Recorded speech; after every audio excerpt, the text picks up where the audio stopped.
Foi. Então, recomeçando. Sejam bem-vindos à nossa terceira live do GET, Grupo de Estudos em Tributação Internacional, cujo nosso tema de hoje é a tributação dos dividendos. Dividindo esse painel comigo, teremos também a participação de Caio Kassiragi, gerente fiscal em Luxemburgo e LLM em Tributação Internacional pela Universidade de Leiden, Daniel Sternick, assessor fiscal de Fundo Soberano no Oriente Médio e LLM em Tributação Internacional pela Universidade de Nova York, e Hugo Marcondes, Global Tax Advisor na Vale Holdings BV e mestre em Direito Tributário pela USP. Bem, a minha ideia inicial não é trazer na minha exposição se é correto ou não tributar os dividendos. O que eu vou tentar colocar para vocês hoje é que, especificamente no Brasil, as ideias em torno da tributação dos dividendos estão quase que, em sua totalidade, ou equivocadas ou mal formuladas. Ou seja, eu não vou afirmar pela necessidade ou não dessa nova tributação no nosso país, mas sim vou tentar expor para vocês os conceitos iniciais e necessários para esse debate. Eu acho que a briga se tem que ser tributado ou não vai ser resolvida pelos meninos. Então, iniciando a discussão, eu já destaco o equívoco que muitos realizam quando afirmam que possibilitar esse novo modelo é uma ode à dupla tributação. A OCDE, Organização para a Cooperação e Desenvolvimento Econômico, ela define a dupla tributação jurídica como resultado da percepção de dois impostos similares ou mais por estados sobre um mesmo contribuinte, sobre a mesma matéria e por idêntico período de tempo. Então, quando ouvimos um mesmo contribuinte nessa frase, já se pode afastar o argumento de dupla tributação nos casos dos dividendos, já que muitos afirmam que eles já foram tributados nas mãos da pessoa física e não poderão sofrer nova tributação nas mãos da pessoa jurídica. Então, o conceito de dupla tributação jurídica, como destaca mesmo o contribuinte, pode ser afastada nesse caso. Eu concordo que existe também a dupla tributação econômica, e que, de fato, é aquela em que há diversidade de sujeitos e que mais desperta fervorosas discussões no âmbito tributário. Essa dupla tributação econômica, ela realmente ocorre quando duas pessoas diferentes são tributadas com relação a uma mesma renda ou ao mesmo capital. Eu também tenho minhas reservas quanto à possibilidade de dupla tributação econômica nesse caso. A dupla tributação econômica, no caso de dividendos, acontece, por exemplo, no caso em que uma sociedade distribui dividendos a seus sócios, seja pessoa física ou jurídica, sendo estes tributados não só no momento dessa distribuição de fato, mas também no estado de residência do sócio, por exemplo, considerando, claro, que o estado de residência é diferente do estado-fonte. Mas mesmo no caso dessa bitributação, eu queria esclarecer que ela pode ser amenizada com inúmeras medidas. Por exemplo, a compensação na alíquota da pessoa física. Então, esse argumento, para mim, também resta um pouco superado. A bitributação pode ser que ocorra, mas mesmo acontecendo, ela é minimizada. O segundo ponto que eu queria falar aqui e que para mim sequer pode ser considerado como argumento, é usar a grave crise fiscal, atualmente a Covid-19, como uma justificativa plausível para se tributar os dividendos. Desde quando a falta de caixa do governo, em especial o nosso, é uma razão para se criar tributos ou impor uma maior carga para os contribuintes? Mal comparando e trazendo para um caso específico brasileiro, é o atual caso da modulação dos efeitos das decisões em matéria tributária. A lei da modulação 9868, se eu não estiver enganada, ela destaca as hipóteses em que pode ocorrer de fato a modulação. Mas o STF insiste em acatar o argumento de quebra dos cofres públicos como uma razão para conceder a modulação. Então, para mim, em outras palavras, a tributação de dividendos jamais poderá partir da premissa de um aumento na arrecadação dos governos. Eu sei que é fato notório, visível, que o debate sobre a tributação dos lucros e dividendos assume uma grande relevância na estrutura do sistema tributário brasileiro, sobretudo nesse cenário atual de grave crise fiscal. Por exemplo, eu li semana passada que houve uma previsão de déficit na ordem de 126 bi para 2019 e que deveríamos ler as propostas salvadoras. Não, a gente não pode aceitar essas tais propostas salvadoras para aumentar a arrecadação e resgatar uma eventual solvabilidade, vamos colocar assim, do Estado brasileiro com novas possibilidades de tributação. Então, já nesse começo, eu já lanço para vocês que estão aqui a nossa primeira dúvida. É se o argumento da grave crise econômica ele pode ser utilizado para se instituir a tributação de dividendos. Então, fiquem completamente à vontade para votar nesse painel, que a gente vai lançar o resultado daqui a pouco e vai debater um pouquinho com vocês. E com esse gancho, deixa eu só lançar aqui, eu já passo para a minha parte final, e que para mim talvez seja o pior dos argumentos.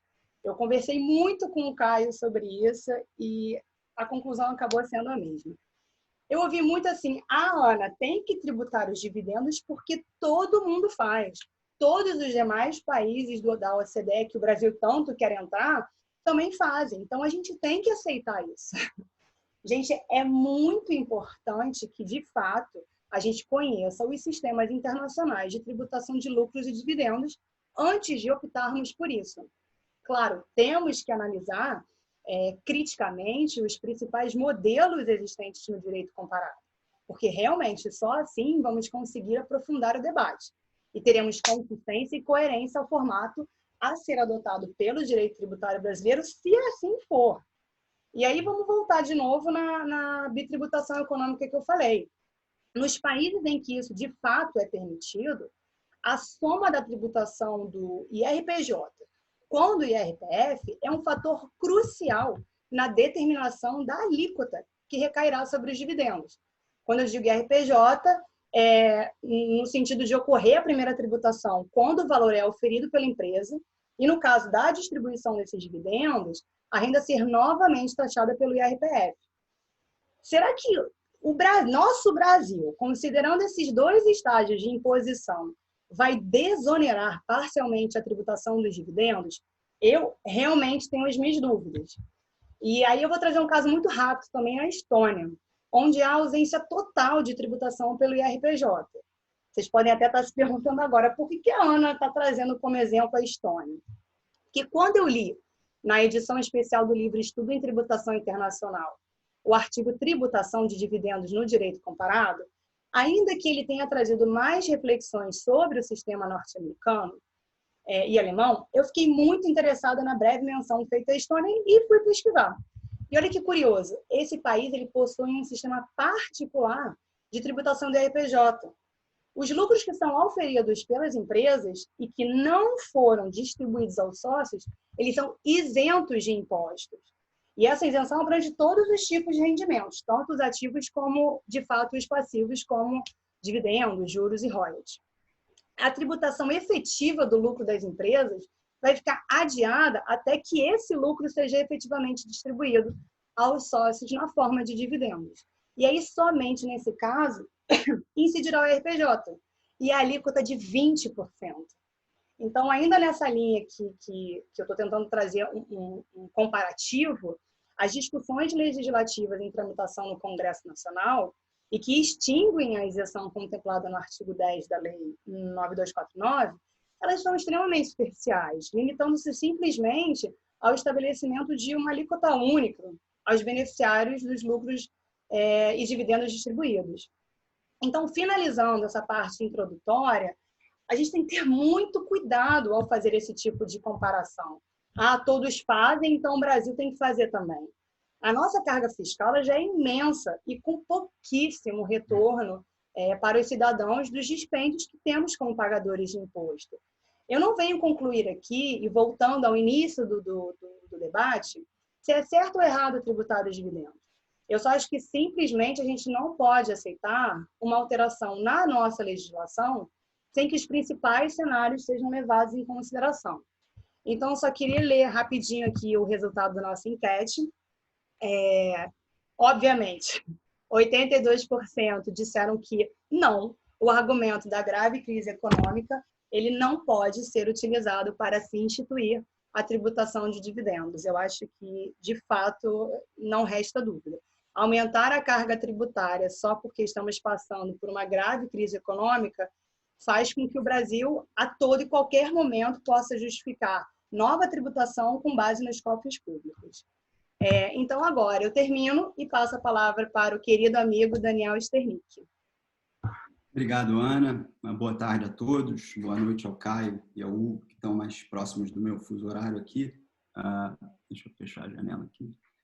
Não posso começar, claro, sem antes agradecer a você, uma amiga de quase 15 anos aí, pelo convite, muito gentil, e dizer que nesse momento de crise de uma magnitude excepcional, que é uma crise que não é só uma crise sanitária, uma crise pandêmica, é uma crise da convivência, né, que nos atinge num componente bastante essencial da experiência humana, que é a troca de experiências, a vida em comunidade. É fundamental que nós tenhamos iniciativas como essa, então, para mim, é uma satisfação enorme participar e trocar essas experiências. Eu queria fazer duas considerações preliminares, antes de entrar propriamente no objeto da minha fala, que são, na verdade, duas obviedades, mas que eu acho que funcionam bem como uma espécie de pedra fundamental para a minha linha de raciocínio. O primeiro ponto é que esse debate só faz sentido, a gente só está tendo essa conversa hoje, porque o Brasil optou por não tributar os dividendos recebidos pelos acionistas. E, ao fazer isso, o Brasil diverge da expressiva maioria dos países ao redor do mundo. Então, nós não estamos conversando aqui hoje sobre uma invenção nossa, uma modalidade tributária que nós estamos querendo introduzir no Brasil em função de uma questão específica do nosso cenário. Nós estamos discutindo se é conveniente e oportuno adaptar a sistemática de tributação do imposto de renda das empresas no Brasil às melhores práticas no mundo desenvolvido. A segunda observação preliminar é que esse é um debate, obviamente, em torno de política fiscal, mais especificamente sobre imposto de renda, mas que acaba, lamentavelmente e muito comumente, transbordando para um diálogo político um pouco mais amplo em torno do papel do Estado, que acaba sendo estruturado numa espécie de díade que opõe dois polos, um que defende um Estado com um escopo mais discreto, que deveria apenas prover serviços básicos e essenciais e, portanto, não onerar tanto os particulares com a imposição de tributos, e um outro lado que defende um Estado social com uma presença mais robusta e que, portanto, precisa se financiar para fazer frente às despesas relacionadas a políticas sociais, entre outros. Eu assistia nesse contexto, no outro dia, um debate na Globo News entre o Ciro Gomes e o João Amoedo. Os dois foram candidatos na eleição presidencial de 2018, e o debate se estruturava segundo essa dinâmica, né? O Ciro Gomes, com aquele talking point dele já de que só o Brasil e a pequena Estônia, que a Ana Paula citou na fala dela, só o Brasil e a pequena Estônia não tributam os dividendos, e o João Amoedo batendo na tecla de que não podemos falar num momento como esse de introdução de novas formas tributárias. Me parece, e eu espero que eu deixe claro isso no decorrer da minha fala, que esse é um enquadramento pobre para a questão, né? Eu acho que existem formas de conceber a introdução da tributação dos dividendos no Brasil sem que isso necessariamente acarrete o aumento da carga tributária. Eu acho que não temos que falar sobre aumento da carga tributária, mas de redistribuição do ônus, né? O ônus tributário no Brasil ele é mal distribuído. Então, a gente tem que democratizar a carga fiscal no Brasil. E eu comentava esses dias com os meus debatedores que talvez a forma mais eficiente ou qualificada de eu contribuir para o debate seria trazer o aporte do direito comparado, mais especificamente da experiência norte-americana. Em parte porque os Estados Unidos são um dos berços, se não o berço do imposto de renda moderno, em parte por conta da minha proximidade pessoal, na minha atuação profissional já há quase 10 anos. O imposto de renda, desde a concepção original do imposto de renda nos Estados Unidos em 1913, lá nos primeiros 100 dias da administração do presidente Woodrow Wilson, ele já tinha embebido na legislação essa mecânica, o que se convencionou chamar de uma sistemática clássica da tributação do imposto, da tributação da renda das empresas, que prevê justamente a tributação do lucro da empresa numa primeira camada e depois, quando esse lucro é distribuído na forma de dividendos para os acionistas, há uma segunda incidência agora do imposto de renda da pessoa física. A Ana deixou muito claro que nós estamos falando de dois sujeitos fiscais distintos, com duas capacidades fiscais distintas e duas espécies de rendimento distinto. Um é lucro da empresa, o outro é rendimento de dividendo da pessoa física.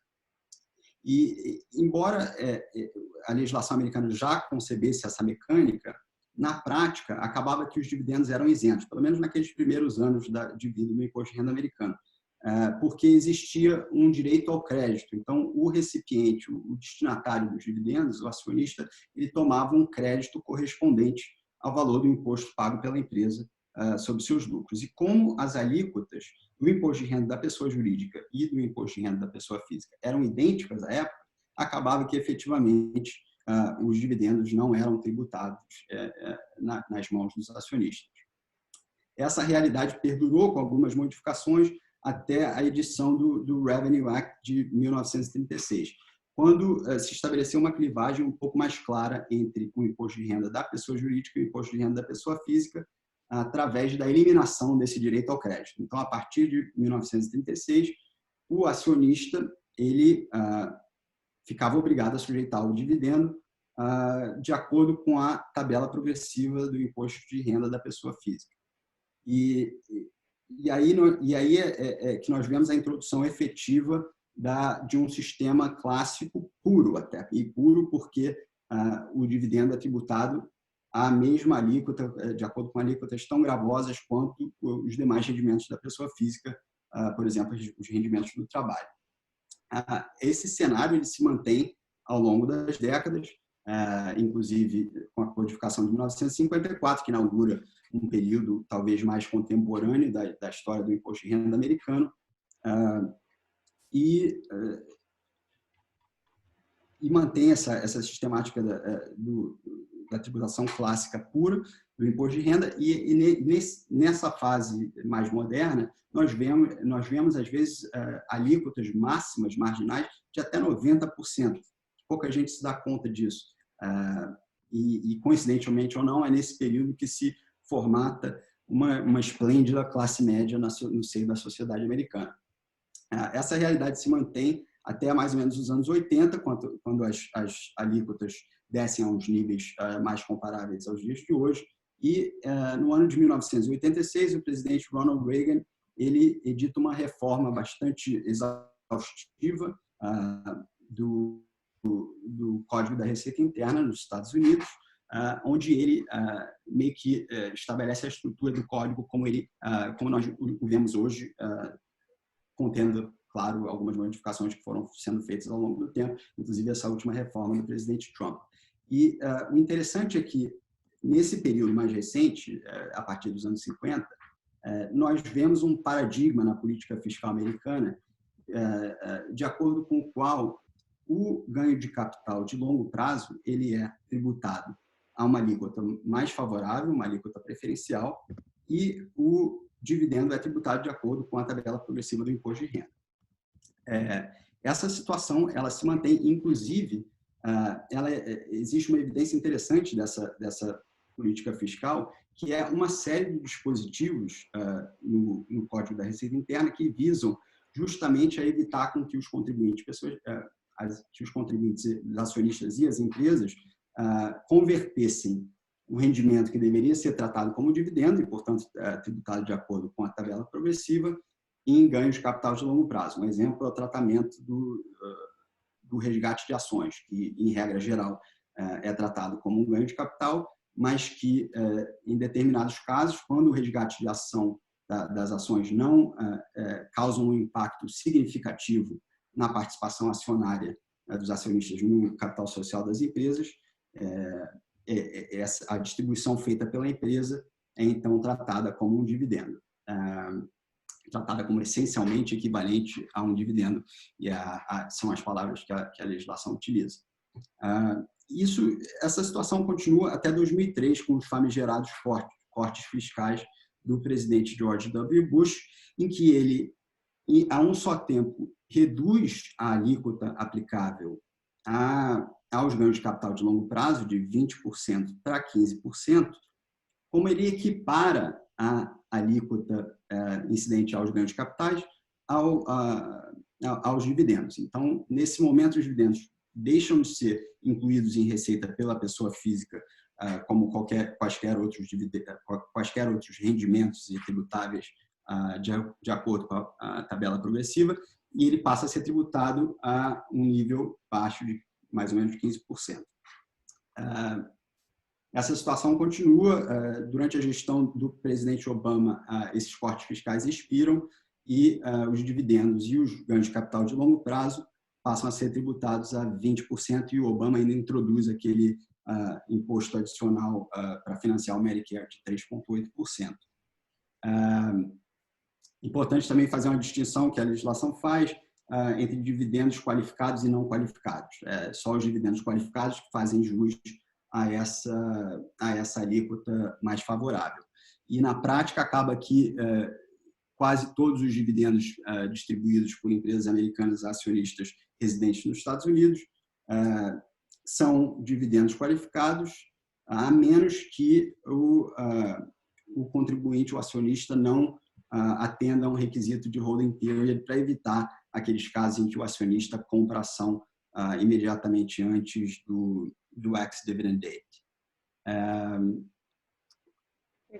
Em 2018, entra em vigor essa reforma fiscal do Donald Trump, que, enfim, faz uma série de alterações na legislação, é a reforma mais exaustiva desde 1986, e uma série de alterações, inclusive, no regime de tributação internacional, que eu acho que não cabe citar, mas ele reduz dramaticamente a alíquota aplicável ao imposto de renda das empresas, de 35% para 21%, ao mesmo tempo em que ele faz ele cria algumas regras de limitação de erosão de base, né, limita a dedutibilidade de juros de acordo com o EBITDA. Então, ele cria mecanismos para evitar a erosão de base na medida em que ele está diminuindo a alíquota tão dramaticamente.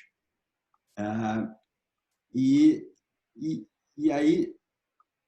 essa é a situação que a gente tem hoje, né? Nós temos uma situação em que a renda das empresas é tributada a 21%, e depois o dividendo, desde que seja qualificado, é tributado a alíquota de 20%. Alguns outros aspectos técnicos da legislação que eu acho que vale a pena mencionar é que os dividendos pagos por empresas americanas a acionistas residentes no exterior sofrem uma retenção na fonte, a uma alíquota de 30%, a menos que, claro, o destinatário possa reclamar a aplicação de um tratado internacional para reduzir ou eliminar aquela alíquota.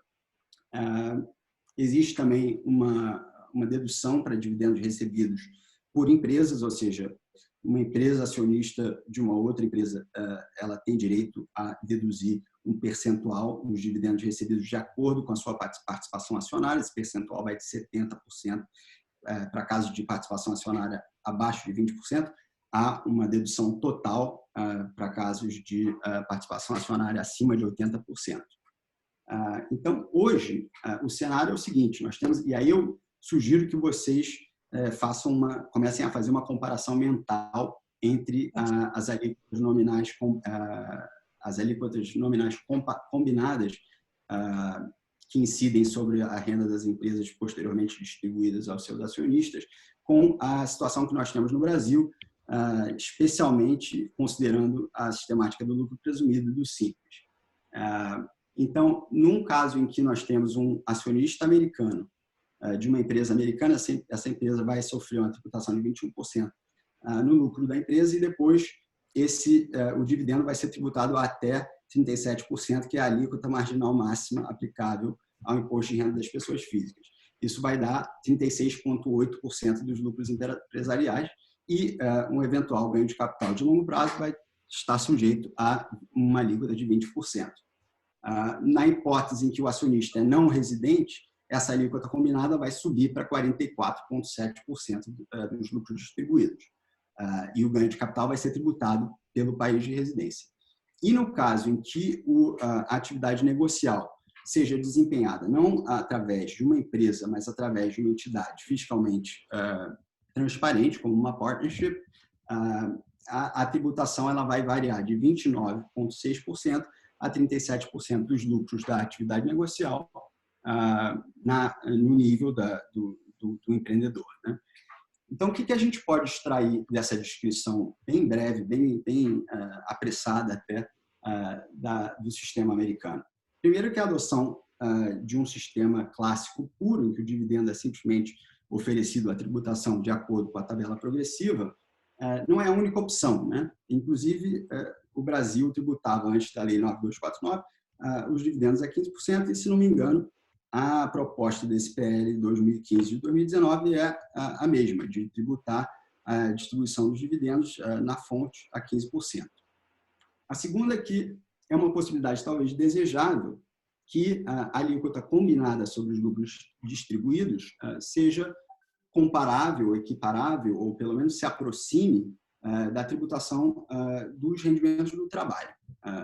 E a terceira é que, na medida em que diferentes tipos de rendimento sejam tributados de forma diferente, é possível que seja necessário a introdução de mecanismos para evitar a conversão de um tipo de rendimento em outro. Acho que essa é uma boa esquina para virar e começar a falar de Brasil. No meu caso, mais de orelhada, que já estou distante há muito tempo, vou deixar o Caio e o Hugo falarem mais e melhor, mas eu tenho opiniões fortes sobre o sistema tributário brasileiro. É um sistema que eu considero anacrônico, atrasado, ineficiente.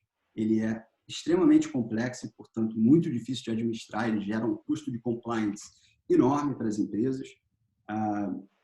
E ele é, sobretudo, regressivo. É um sistema que é regressivo porque ele acentua a importância da tributação indireta, da tributação sobre o consumo de bens e serviços, que não observa adequadamente o princípio da capacidade contributiva, e porque mesmo o imposto de renda, a sistemática do imposto de renda brasileiro, que conceitualmente deveria ser um imposto de caráter progressivo, ele tem inúmeros elementos que acarretam uma certa regressividade, não só a isenção dos dividendos, mas também uma série de outros fatores, né? Uma tabela progressiva insuficiente, enfim, as sistemáticas do lucro presumido e do simples, que acabam distorcendo essa finalidade progressiva do imposto de renda no Brasil. Eu, no entanto, sou solidário ao argumento de que o Brasil impõe uma carga tributária excessivamente onerosa sobre os particulares. Eu concordo com essa preocupação e, portanto, eu acho que talvez a melhor forma de se discutir a introdução dessa modalidade de tributação da renda, ou seja, da introdução de uma tributação de dividendos, seja não tratando essa possibilidade como uma medida avulsa, mas, na verdade, uma medida no bojo de um conjunto mais amplo, de uma reformulação mais estrutural do sistema de tributação da renda no Brasil, mas também do sistema como um todo, considerando o nosso emaranhado de tipos tributários, que muitas vezes incidem sobre bases de cálculo superpostas, enfim, que realmente deixam, por exemplo, o investidor estrangeiro de cabelo em pé. Então, uma reformulação estrutural que pudesse, ao mesmo tempo, redistribuir de forma mais justa, que pudesse usar a política fiscal como instrumento de justiça fiscal e justiça econômica, seria uma reformulação que reduzisse a importância da tributação do consumo de bens e serviços, dando maior protagonismo à tributação da renda. A OCDE tem um estudo interessante que compara o Brasil aos países membros, né? E ele mostra que o Brasil é o terceiro país em que a tributação do consumo é mais relevante, tem uma proporção mais relevante na carga fiscal. Fica atrás só da Grécia e da Hungria. E a outra comparação é em relação à importância da tributação da renda e do capital e nesse caso o Brasil fica em último. Então, o Brasil é o país cuja a participação da tributação sobre a renda e sobre o capital é menor na carga tributária como um todo.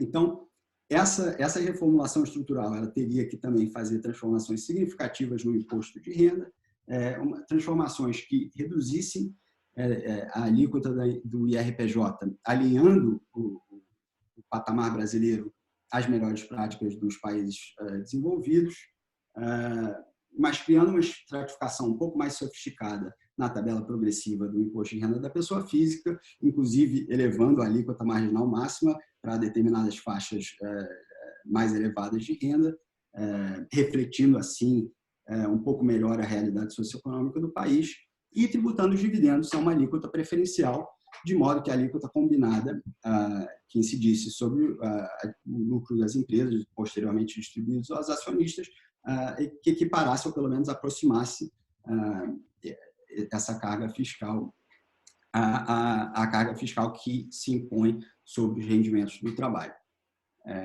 Eu já me encaminhando para o final, antes que uma expressão de ansiedade se instale no semblante da nossa querida moderadora, eu vou usar esses últimos 2 ou 3 minutos para citar alguns dados que eu extraí de um estudo, na verdade, 2 estudos, um da Unafisco e um outro da Confederação Nacional de Municípios, acho que na esteira desse PL 2015 de 2019, e eu acho que eles ilustram muito bem, esses dados ilustram muito bem como o imposto, a própria sistemática do imposto de renda no Brasil pode agregar regressividade à realidade fiscal brasileira.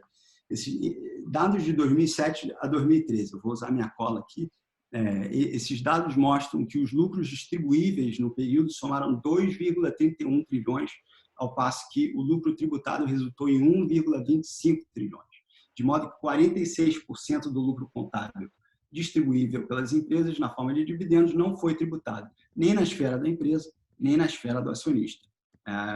Acho que esse cálculo foi feito pegando o total da arrecadação do IRPJ e comparando com o valor dos dividendos distribuídos, dos dividendos distribuídos. Outros dados da arrecadação do IRPJ e CSLL sugerem que a alíquota efetiva média sobre o lucro das pessoas jurídicas é de 18,5%. Em 2019, 1 milhão de brasileiros investiam no mercado de valores imobiliários.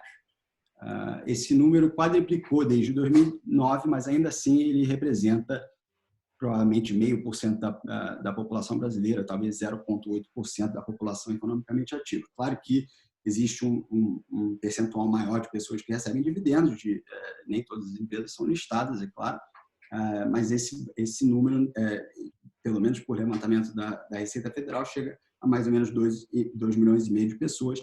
Eu não sei o quão confiável é esse número, mas mesmo que a gente chute ele para cima, é ainda uma parcela bastante ínfima da população.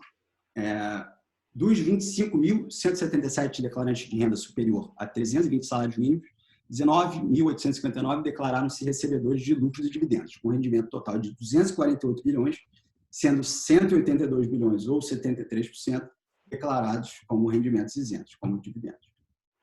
As pessoas que ganham até 320 salários mínimos pagam, em média, 6,3% de imposto de renda.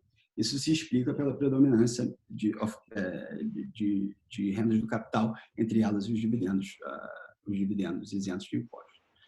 E, por fim, a União arrecadaria até 60 bilhões de reais ao tributar lucros e dividendos. Não sei o quão preciso é esse levantamento, mas é um número que acho que vale a pena citar. Eu acho que esses dados mostram um pouco essa realidade de profunda injustiça fiscal, inclusive no interior do nosso sistema de imposto de renda. Estou ansioso para ouvir os comentários do Caio e do Hugo e torço para que a gente tenha um pouco mais de tempo depois para debater e conversar sobre as nossas considerações. Obrigado. Eu posso falar só um comentário antes de você entrar? Claro. Recebi aqui um comentário do Edgar, eu até pedi para todos vocês mudarem, porque há a opção também de todos os demais participantes lerem as perguntas que são feitas. E o Edgar, ele mandou só para a gente, no sentido de que a pergunta que fizemos na enquete, ela não foi correta, adequada, na questão da utilização do argumento, mas sim se pode. Então, só respondendo rapidamente aqui o Edgar, todo mundo pode fazer o que quiser. Então, a gente vê muito isso no Brasil, a Fazenda Nacional usando os argumentos mais, eu não queria usar essa palavra, né, mas mais equivocados, para atingir um bem maior, que é a arrecadação maior como um todo. Então, a pergunta eu acho que continua sendo certa, porque ela pode usar esse argumento assim, olha, estou quebrando e vou instituir uma nova tributação. A questão é se lá na frente, ao julgar essa questão de tributação, o que será decidido. E acho que será decidido que, de fato, ela pode se utilizar, mas eu não devo ceder a essa pressão política, enfim, qualquer nome que vocês quiserem dar para permitir a tributação de dividendos. Então, eu passo agora a palavra para o Caio. Caio, fique à vontade. O Daniel comeu bastante do nosso tempo, né? Mas valeu a pena. Bom, primeiro, boa tarde, boa noite a todos. Queria agradecer aos colegas de mesa, especialmente a Ana pela coordenação, ao Daniel pela aula e também por estar madrugando aqui para dividir conhecimento com a gente, o Hugo também. Eu vou tratar do assunto e eu não vou dizer se é certo ou se é errado. É difícil discordar do que foi falado até agora, porque são verdades, faz sentido. Então eu vou tentar trazer alguns outros pontos, porque o debate, e nisso eu concordo com o que a Ana falou, o debate legislativo, ele está um pouco raso. Então eu acho que existem muitas coisas a serem consideradas. Essa não é uma questão fácil, não é uma coisa que você fala, precisamos arrecadar mais, ou a alíquota é baixa, ou a alíquota é alta. Então eu quero fazer algumas considerações rápidas, mas para começar. Eu acredito que uma das poucas coisas boas e simples do sistema tributário brasileiro é a não tributação do dividendo pela simplicidade. Você tributa na pessoa jurídica e acabou. Não tem custo de compliance. E se a gente pensar no lucro real, de fato, a tributação brasileira era bastante alta. Você está falando em algo como 34%. Não vamos entrar em simples e presumido agora, só uma consideração inicial. Pensando nesse 34%, vendo a média dos países da OCDE de tributação, o equivalente do IRPJ e CSLL que aplicam lá, 34% é de fato muito alto. Mas é o que acontece, a maioria desses países vai depois e tributa dividendos, enquanto que o Brasil fala 34% e acabou a história. Mas diversas distorções. Agora, eu acho, isso a gente estava discutindo até antes de começar, para mim discutir tributação no sentido política fiscal é uma discussão que mistura arrecadação e gasto público. Não dá para discutir um sem entrar no outro. E a arrecadação no Brasil, de acordo com dados, eu vou tentar dividir a minha tela, porque tem alguns slides que eles mostram alguns dados. Vamos ver. Vamos ver. Tá dando para ver? Tem aqui. Esses são a arrecadação federal do ano de 2019 e ela mostra 1,5 tri para um PIB de 7,3. Essa é só federal. E aí você tem um estudo recente de 2 economistas renomados estimando a carga total, então federal, estadual, municipal, em 35,18% do PIB em 2019. Esse é um número alto. A gente pode ver que em 2018, de acordo com os dados da OCDE, isso vai muito no que o Daniel estava falando, você tem aqui que o Brasil está bem próximo da média da OCDE em termos de arrecadação para o PIB. Mas você consegue ver uma diferença que o Brasil é muito mais focado em consumo do que em renda, que é diferente da média da OCDE. E aqui eu trouxe 2 outros países que têm a própria dinâmica, completamente diferente, mas é só para dar um tempero, que são 2 países que tributam menos tem uma arrecadação menor do que a brasileira em proporção ao PIB e tem um IDH melhor. Agora, algumas continhas básicas, mas que assustam. Quando você vê o orçamento destinado para a Câmara e para o Senado em 2019, você tem uma figura de 10,8 bilhões de reais. É muito dinheiro. E a despesa orçada para a educação no mesmo ano, pelo Portal da Transparência, está em 118 bilhões. Ou seja, fazendo uma conta e chegando numa porcentagem, a gente descobre que o custo do parlamento brasileiro é 9% do custo total da educação. Isso me assusta. 8,5% para a saúde. E aqui isso foi uma matéria da BBC, feito com um estudo em parceria com a União Interparlamentar, que na época eles fizeram um ajuste do dólar para considerar custo de vida e chegaram num custo de 7,4 milhões do parlamentar. Esse custo inclui a estrutura, não é só o salário, mas é um número bastante alto, é um número que impressiona. Aqui, rapidamente, eu só peguei a folha de pagamento do STF de um mês, fiz uma continha, extrapolei para 13 meses, chegamos em 450 milhões, despesa de folha. Não tem penduricalho, não tem, é só salário, teoricamente. E pensionistas, etc. E, por fim, aqui você tem o que eles gastaram com indenização de moradia, diárias no exterior, diárias do país, esse valor é de 5 milhões. Então, nota-se que é um valor bastante expressivo. Ok, então até agora o que dá para ver? Isso são dados que estão abertos, portal da transparência, assim, não é nada que uma pessoa não consiga abrir, jogar um Google e achar, isso está aí. E agora a gente entra na discussão, vamos tributar dividendos no Brasil? É uma realidade, como é o título? Tem diversos projetos de lei. Eu fiz uma análise, uma amostra, peguei alguns PLs que estão na Câmara, alguns PLs que estão no Senado, não são todos, tem muito PL arquivado, tem muita coisa rodando, não incluiu de 2019, mas eu peguei 3 PLs da Câmara, 2 do Senado, e depois eu posso dividir os slides, mas você tem propostas relativamente parecidas. Então, vamos começar a tributar dividendos, vamos revogar JCP em alguns casos. Em alguns casos, eles querem tributar dividendo, os parlamentares, claro, que querem tributar dividendo, incluindo na base de cálculo, pessoa física, pessoa jurídica. Alguns preferem fazer um adiantamento com o imposto retido na fonte, depois compensar, etc.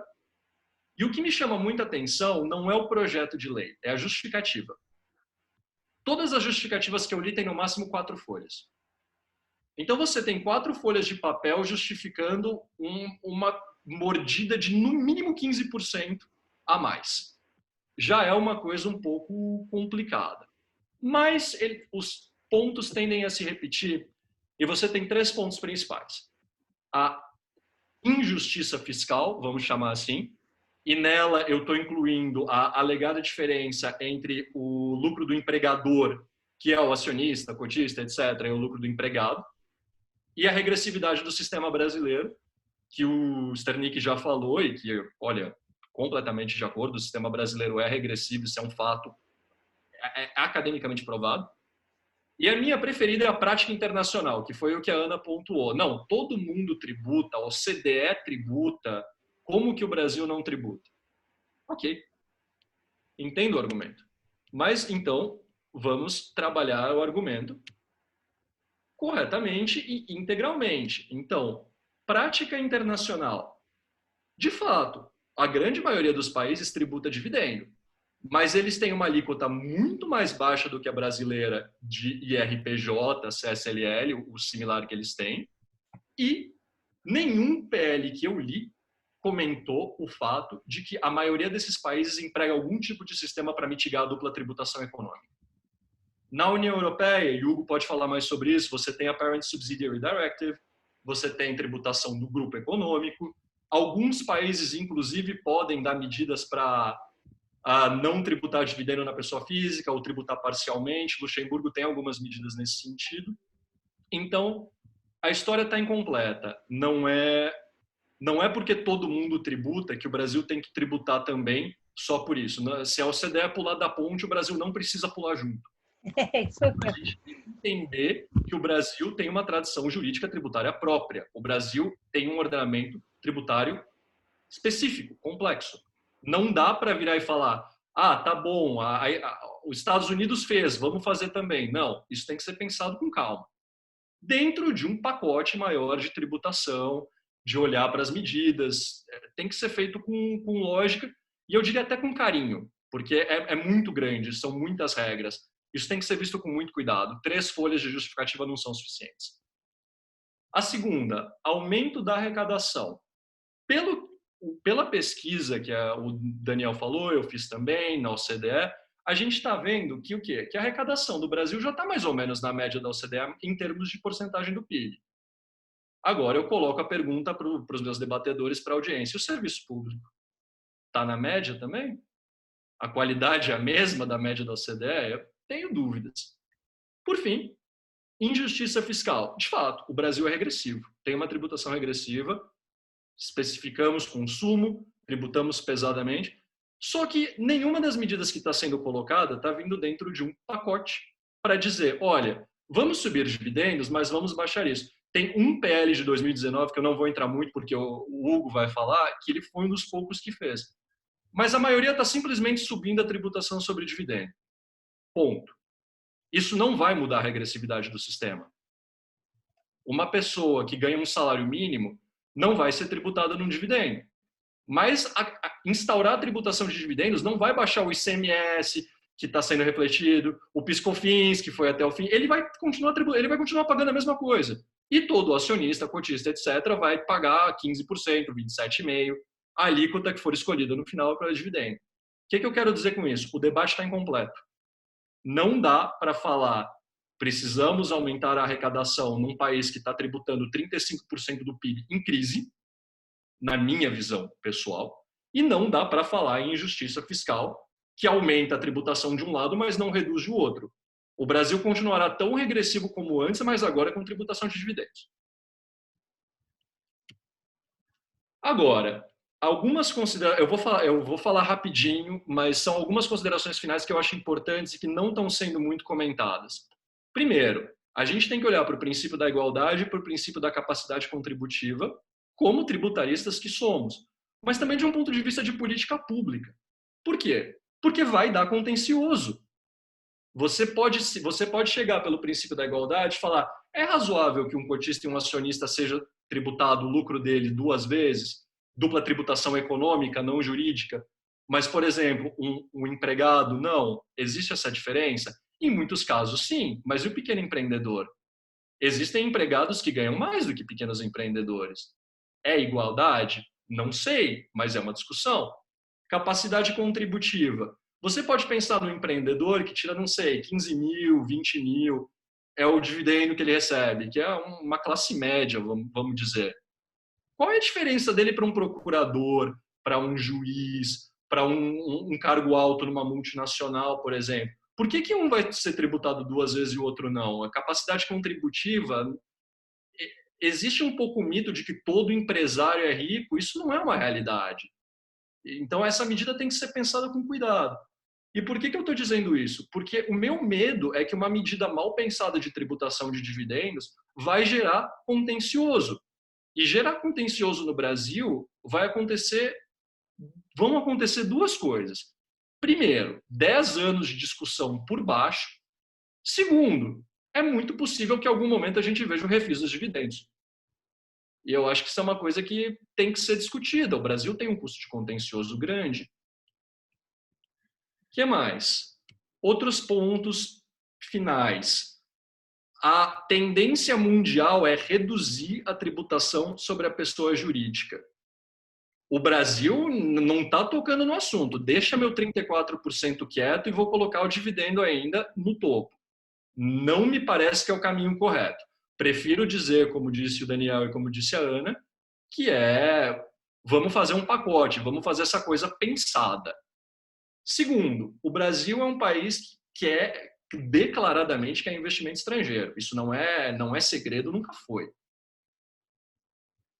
A tributação brasileira já é alta. Se você colocar ainda a tributação de dividendos, para alguns investidores, talvez dependendo, vamos supor, 15%, Talvez ele tenha o crédito no país dele, ok. Mas eu lanço a pergunta, e fundo de pensão? E fundo de investimento? Eles não têm como botar esse crédito. Vai morrer.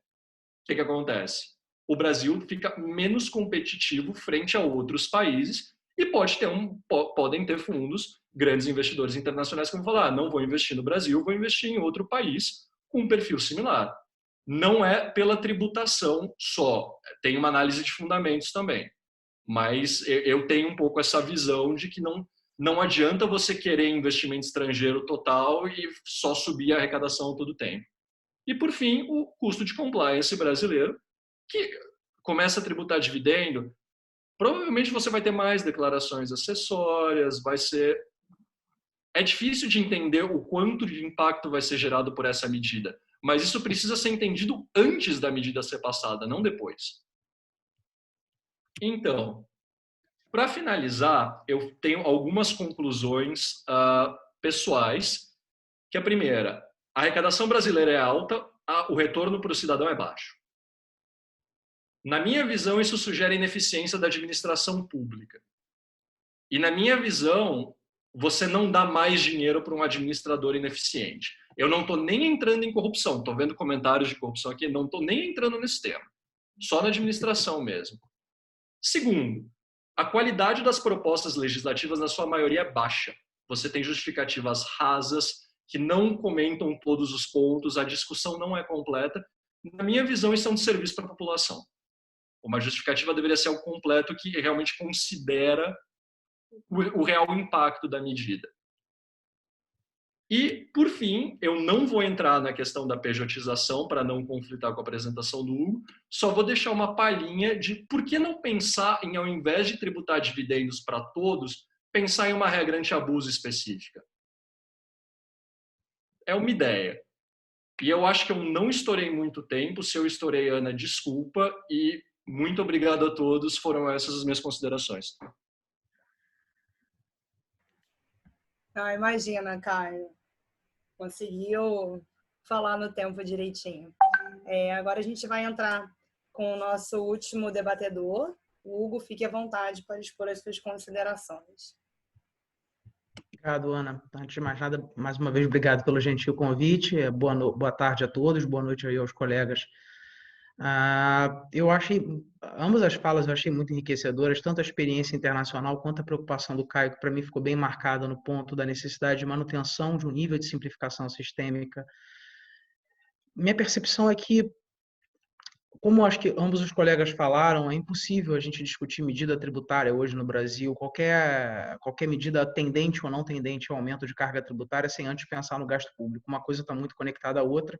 Eu acho que esse foi um ponto que foi muito interessante, a gente viu sendo bastante debatido no curso dos muitos entraves, muitos debates que nós tivemos aí, enquanto os projetos, as PECs, para reestruturar a tributação do consumo, elas estavam evoluindo, né, no Congresso, uma pena que não tenham ido à frente. Na minha percepção, ainda mais importante que a reforma do imposto de renda, que certamente é relevante, não só para garantir uma maior equidade, né, na imposição da carga tributária, mas também para simplificar, para possivelmente atrair investimento. A minha percepção é que a reforma da tributação sobre o consumo ela teria precedência, sim, porque eu acho que isso é hoje o grande entrave do Brasil. Quando você pensa no investidor indo para o Brasil, como os colegas colocaram muito bem, o que importa é o custo tributário final. Então, se o custo tributário está na alíquota do imposto de renda da pessoa jurídica ou no dividendo, é claro que tem um fator, mas o que importa realmente é a carga tributária final esperada para aquele investimento. O custo do Brasil é extremamente elevado. O custo do Brasil deriva tanto da complexidade do sistema quanto da multiplicidade de obrigação acessória que nós aqui temos. Ainda por cima, a questão da litigiosidade, como o Caio colocou muito bem, as coisas demoram décadas para ser resolvidas. Você não tem no Brasil, isso acho que é uma coisa muito negativa, uma boa cultura do uso da consulta para a Receita Federal. Então, você vai trabalhar com uma matéria talvez não tão clara em qualquer lugar do mundo, em muitos lugares do mundo, você vai procurar uma certeza inicial para aquilo, você vai levar o assunto para a autoridade fiscal, você vai discutir, você vai ter uma segurança. Essa é uma cultura que a gente não tem no Brasil. Infelizmente, o Instituto da Consulta Fiscal se viu desidratado pela prática que a gente verificou na Fazenda, as respostas que a gente teve, e muito pouco usado. Então, a gente tem um medo E dentro desse contexto do medo de errar, do medo do contencioso, a gente ter uma reforma como essa de tributação de dividendo, que certamente vai trazer aí à baila temas que estão muito esquecidos no Brasil, como, por exemplo, distribuição disfarçada de lucros, que é uma legislação bastante antiga. O Caio comentou aí do projeto de lei 2015 de 2019, do senador Otto. Acho que é o que está mais adiantado, pelo que eu pude pesquisar. Ele parece que tem um parecer favorável na Comissão Econômica para aprovação, está em tramitação terminativa, então, sendo aprovado nessa comissão, iria direto para a Câmara. Parece ser o que a gente tem aí mais próximo de um debate concreto sobre uma proposta real sobre o tema. Algumas particularidades desse projeto que eu achei interessante notar, foi até uma preocupação que o Caio mencionou: fundo está isento, então dividendo para fundo de investimento não teria retenção na fonte, distribuição para pessoa jurídica que seja que trate aquilo como um investimento qualificado, como uma controlada, coligada, também estaria isento, e todo o resto seria tributado, a exceção de micro e pequena empresa. Então, micro e pequena empresa continuaria fora, fundo de investimento estaria fora, pessoa jurídica controlada ou coligada estaria fora, e todo o resto estaria dentro, com uma alíquota progressiva, com uma alíquota que chega aos 15%, mas ela vai aumentando ao longo do tempo, na medida em que a alíquota do imposto de renda da pessoa jurídica também vai sendo reduzida. Então, tem a sensação que pegaram um pouco do que foi lá o plano original do IBS, de começar com uma alíquota pequena e aumentando para permitir uma calibração do sistema. Parece que incorporaram essa ideia nesse projeto de lei. Então, assim, nessa medida, isso me parece salutar, fazer um movimento que seja feito aos poucos para garantir a calibração da arrecadação, ver o que efetivamente vai acontecer. Mas algumas coisas eu acho que subjazem aí, e um outro ponto que os colegas colocaram também, percebi, as justificativas que você vê do projeto de lei, você não vê um estudo aprofundado, você não vê um estudo estrutural, você não vê, por exemplo, sendo discutido se essa proposta faz ou não faz sentido manter o JCP, se essa proposta faz ou não faz sentido ter novas regras para tratar a distribuição disfarçada de lucro, qual seria o impacto. Uma outra coisa que foi dita: muito se defende tributação de dividendo pensando em médico e advogado, que é verdade. Médico hoje no Brasil, tanto médicos quanto muitos advogados, conseguem ter uma remuneração muito interessante para a realidade do nosso país e tem uma alíquota efetiva de imposto de renda próxima a zero. Isso é uma quebra muito grande, na minha percepção, do sistema, uma falha do nosso sistema. Ele não captura adequadamente essas situações, pelo contrário, até estimula.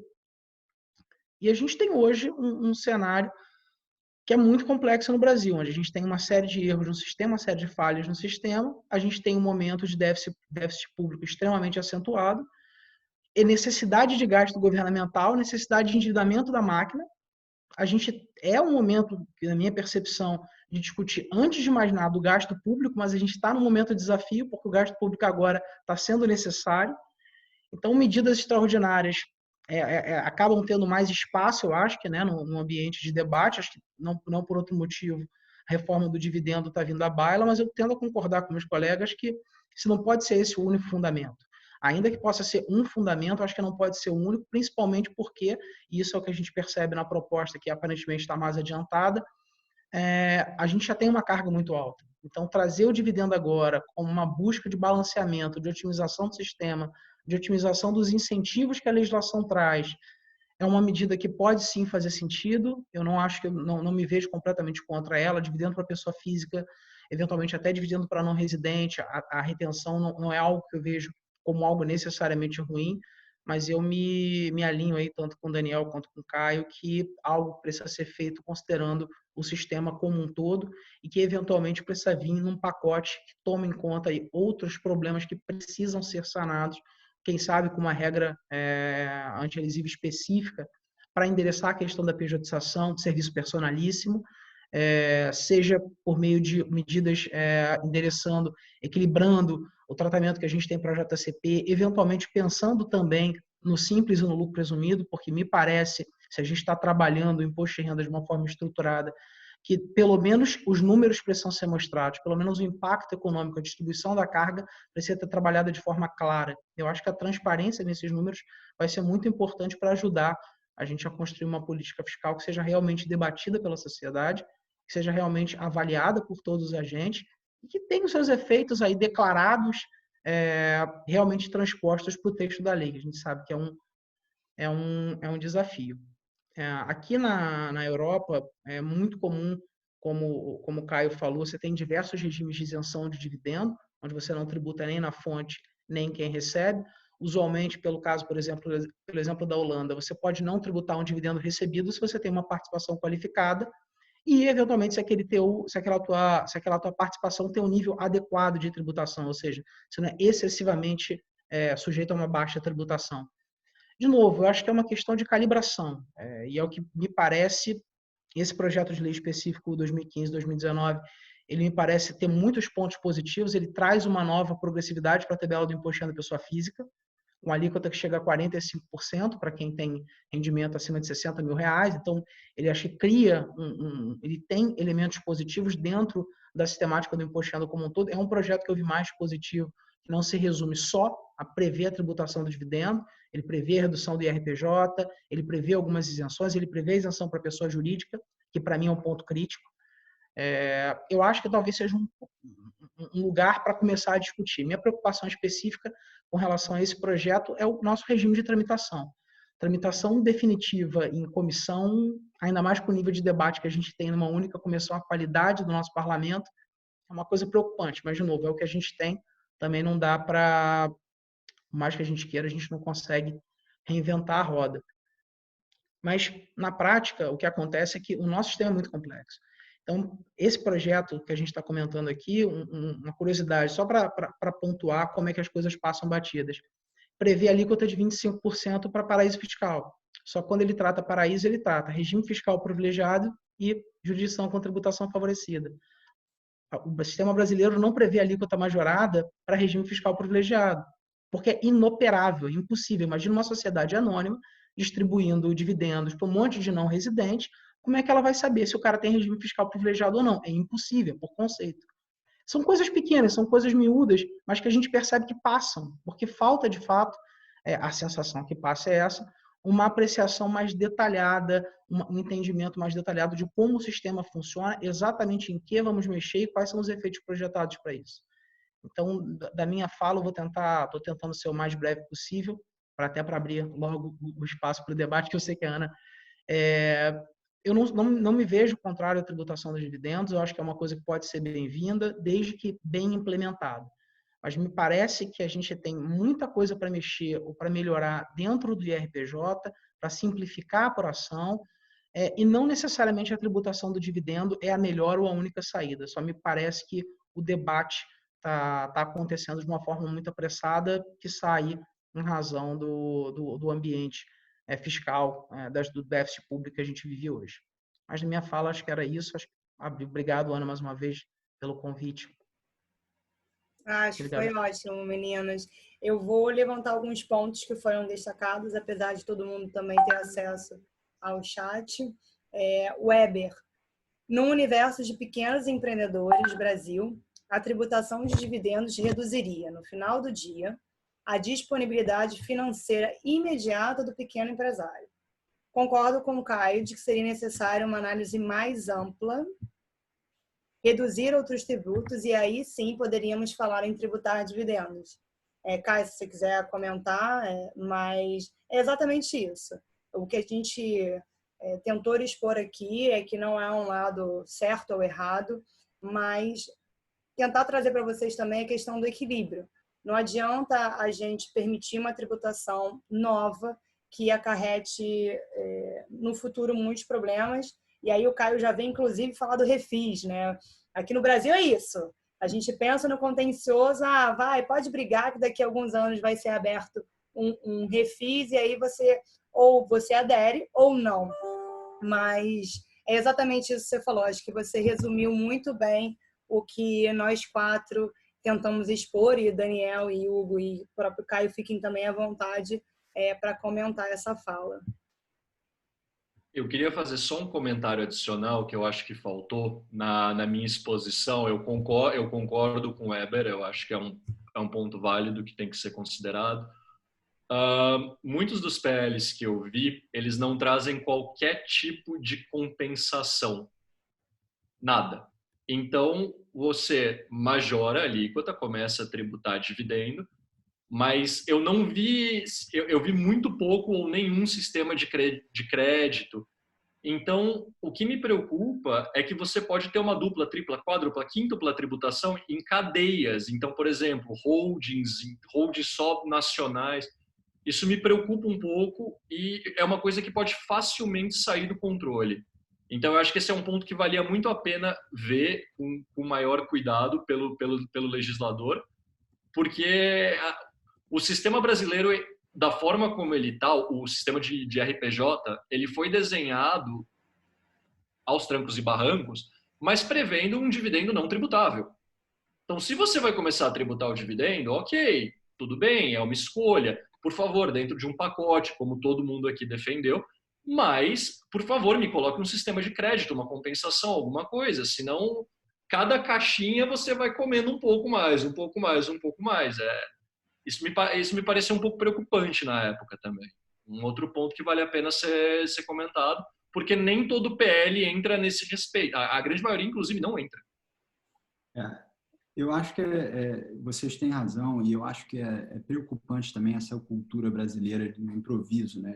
Nosso sistema tributário ele foi sendo modificado aos trancos e barrancos, aos poucos, sem uma sistemática coerente. O ponto que você levantou sobre o risco de tributação em cascata, né? No caso da implementação da tributação dos dividendos, acho que faz um gancho bom com o comentário seguinte do Cristiano.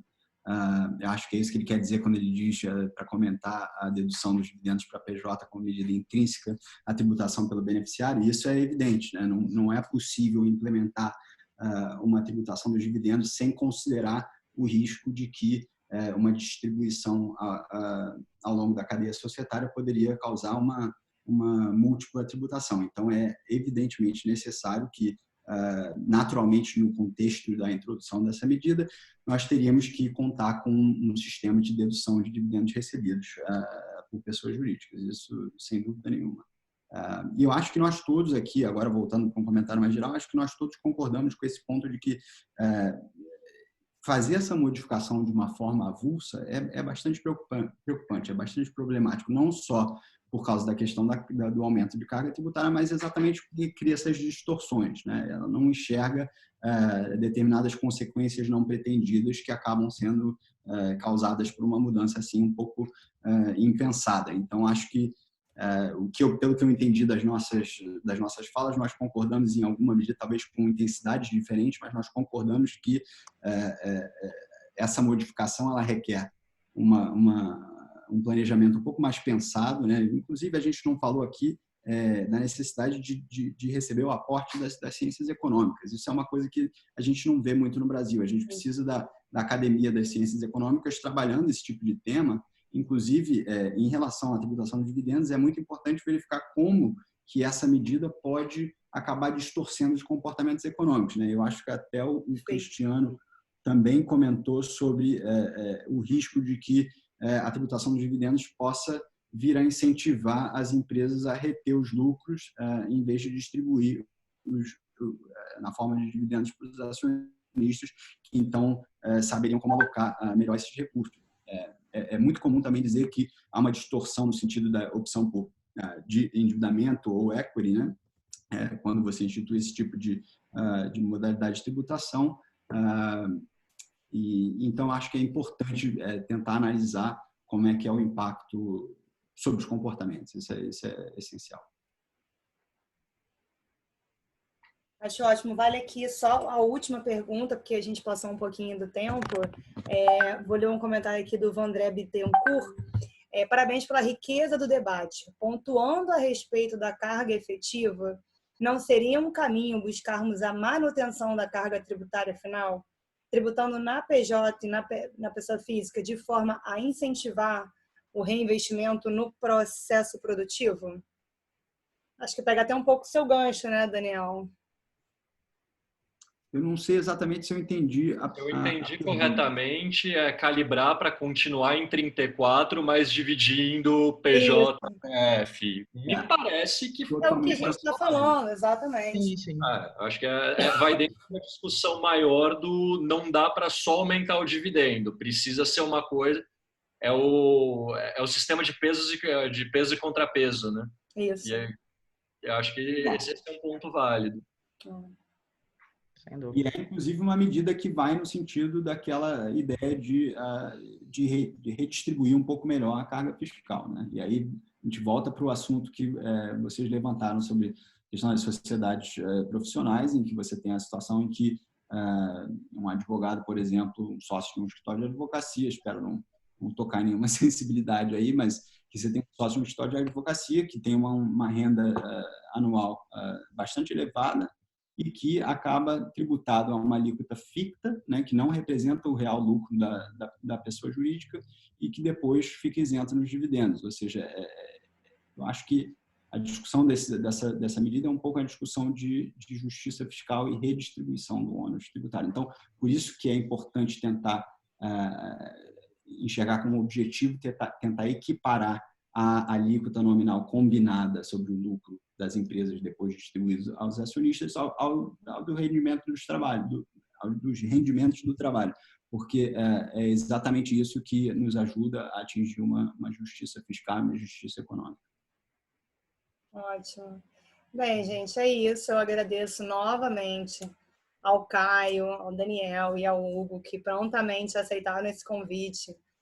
Eu não conhecia o Caio pessoalmente, e foi muito legal, porque ele aceitou de bate-pronto e num sábado ficamos discutindo durante um tempo sobre a tributação de dividendos.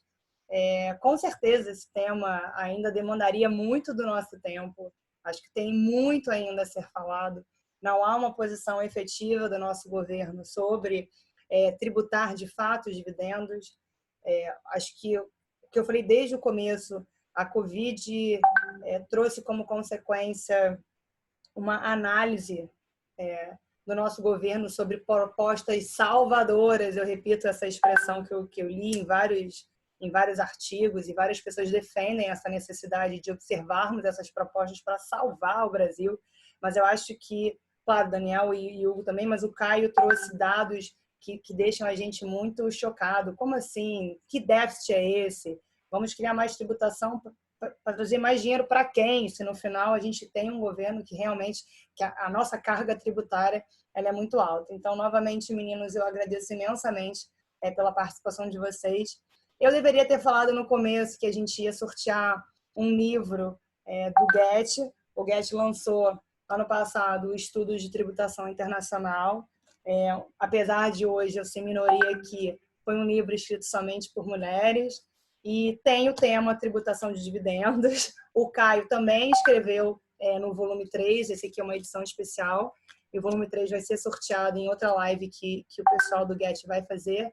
E eu já fiz esse sorteio. Então, quem foi sorteada para receber esse exemplar foi a Silvia Meirelles.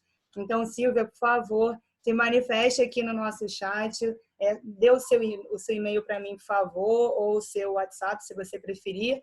E é claro que quando passar essa pandemia, a gente vai conseguir entregar o livro para você. Então, de novo, obrigada, meninos. Obrigada a todos que participaram. E até a nossa próxima live. Tchau, tchau. Meus parabéns à sorteada. Muito obrigado a todos. Obrigado.